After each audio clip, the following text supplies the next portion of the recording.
Badr g'azotidagi urush tadbirlari. Musulmonlar hijratdan keyin Madinaga o'rlashib, tashkiliy qurilma va musulmonlarning birlik safini qurib chiqdi.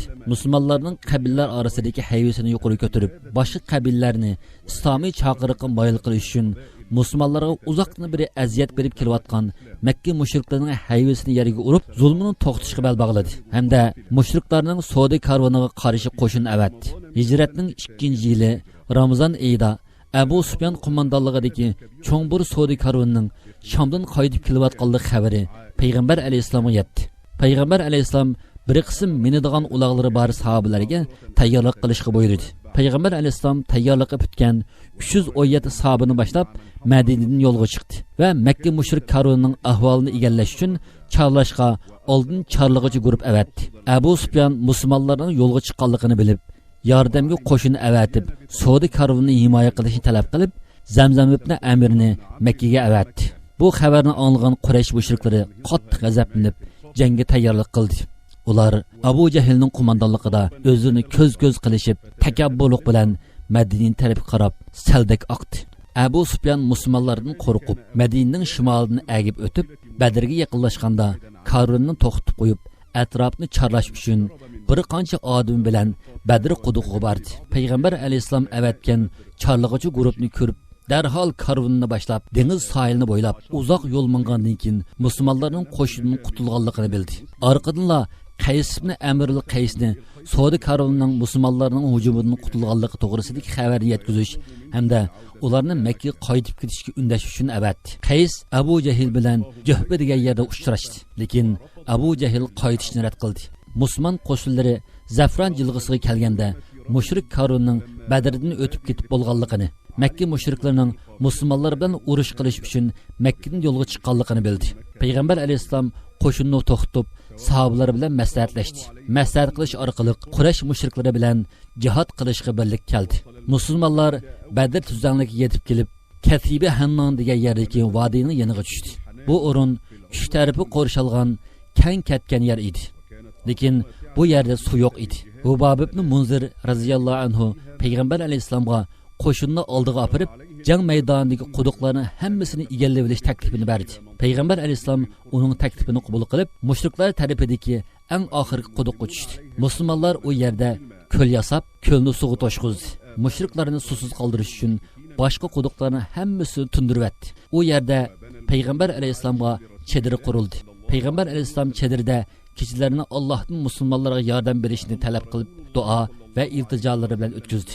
Bir qism musulmonlar ikkilanishga boshladi. Shayton ularning ko'ngliga o'zining oz ekanligini, hamon mag'lub bo'lganligi to'g'risida vasvasa solishga boshladi. Alloh ularga tamkinlikni ato qildi. Alloh ularning putlarini qumga petib, yerib qolmasin uchun hamda shayton vasvasasini quldirish uchun sus yomg'ir yog'dirib, qumni chingitib berdi. Ertasi bomdod namozidan keyin Payg'ambar alayhisalom sahobalarga xutba o'qib berdi. Xutbada sahobalarni jihodga rag'batlantirdi va mushriklar bilan uchrashganda sabr qilish, fidokor bo'lishga rag'batlantirdi. Ondan ularni sabki tuz. Alloh ularga yenik mugdak berdi. Musulmonlarning qalbi rohatlanib, ruhlari jo'shqinlashib, vujudi jasoratga to'ldi. Mushriklar sahobalarning oldida sabki tizilib, urushga tayyorlandi.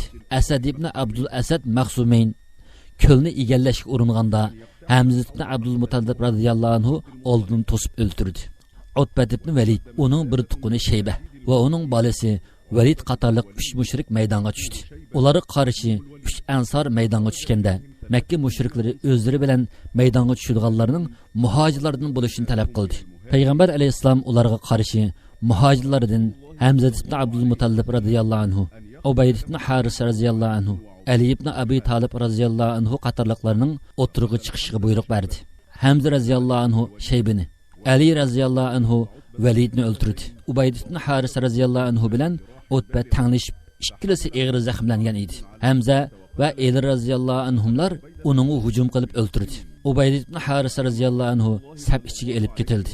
Payg'ambar alayhisalom sahabalarini saflari ching turishga, o'qlarini tayyorlab, mushriklar o'q yetadigan yerga kelmaguncha otmaslikqa buyurdi. Mushriklar otliq atakiga o'tib, sahabalarga yaqinlashganda sahabalar ularga o'q yomg'ir yog'dirdi. Mushriklar ig'ir talofatga yo'liqdi. Mushriklar sahabalarning safiga yaqinlashganda sahabalar qilishlarni qinidan sug'urib kuchlik hujumni qotdi.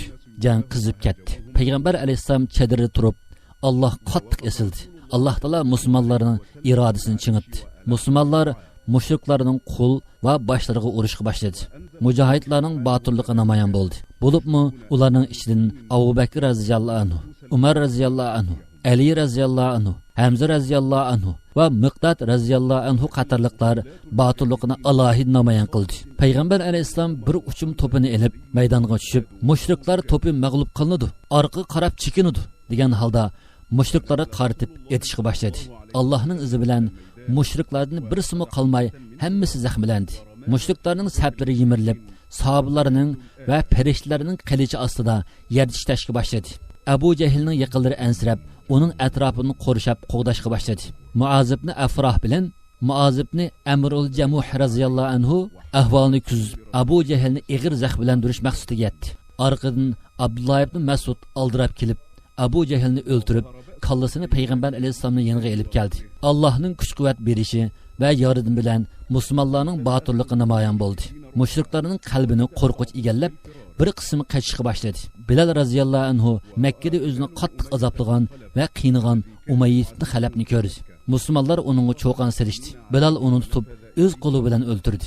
Allohning musulmonlarga yordam qilishi bilan mushriklar atrofga qochishga boshladi. Musulmonlar 70 mushrikni o'ldirdi. 70 ni asirga elib, nurg'un g'animatlarni qo'lga keltirdi. Musulmonlardan 14 mujohid shahid bo'ldi. Payg'ambar alayhissalom shahidlarni yig'ib, ularni igiz o'rniga dafn qilishga buyurdi. Mushriklarning jasadlari quduqqa tashlandi. Musulmonlar Madinaga gunohlari kechirilgan holda qaytdi.